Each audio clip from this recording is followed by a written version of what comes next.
Les styles d'objets vont nous servir à modifier cet objet-là. Donc j'ai cliqué à côté, rien n'est sélectionné. Je peux passer en affichage aperçu si je veux, comme ça je vois mieux ce qui se passe. Voilà. Et là on va aller chercher dans le menu Fenêtre, Style, Style d'objet. Window, Style, Object Style.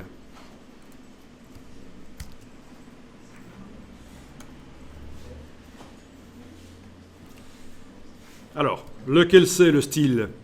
Bon, ben, si vous cliquez avec la flèche noire sur le bloc, le style utilisé par ce bloc devrait normalement apparaître.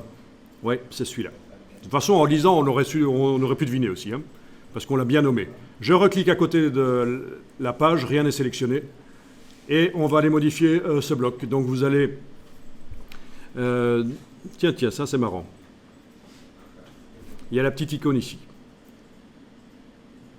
Ça veut dire que si on utilise...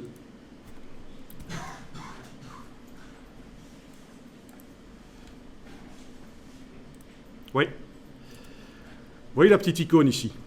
Alors, je ne sais pas pourquoi elle s'est retrouvée là. Ça indique quel est le style d'objet utilisé par défaut quand vous utilisez les outils ici. Vous pouvez tester si vous voulez, hein. Là, on repasse en affichage normal, on va juste tester. Donc, icône de gauche ici, dans le bas de la palette des outils, affichage normal, on voit toutes les constructions du document et on peut créer des choses sur le côté de la page, on va les voir.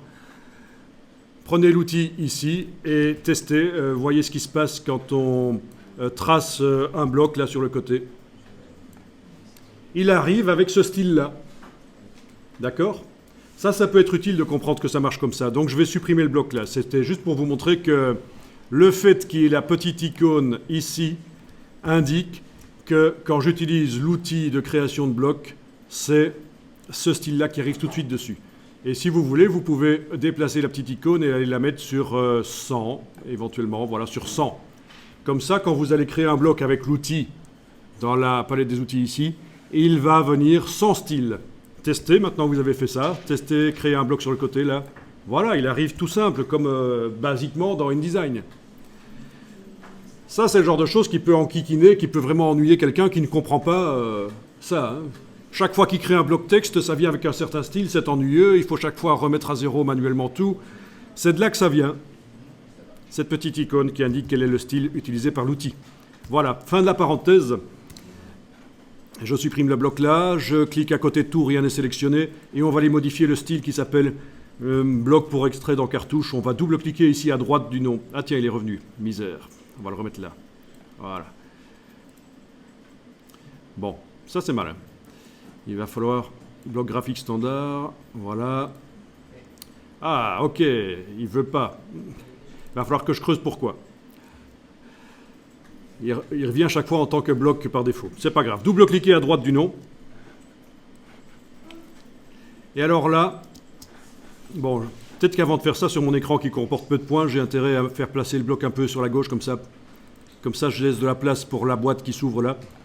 Alors, on va déjà aller supprimer les arrondis. Option de contour et d'arrondi. Vous allez indiquer... Ah oui, vous avez ici Stroke and Corner. Voilà. Vous allez ici dans les options d'arrondi. Corner Option, un truc comme ça, voilà. Vous allez mettre la chaîne parce qu'on va modifier les 4 coins d'un coup et vous allez indiquer, tiens, finalement, ça va être du droit. Droit, voilà. Ok, si on enclenche la case aperçu, la case preview, vous allez voir derrière ce que ça donne directement. C'est intéressant, plutôt que de travailler en aveugle. Voilà. Ensuite, on va peut-être aller modifier le fond. On va indiquer qu'il n'y a pas de couleur de fond. Donc ici, à background, c'est ça? On indique... Fill, ah oui, remplissage. Ok. On va indiquer 100. Voilà.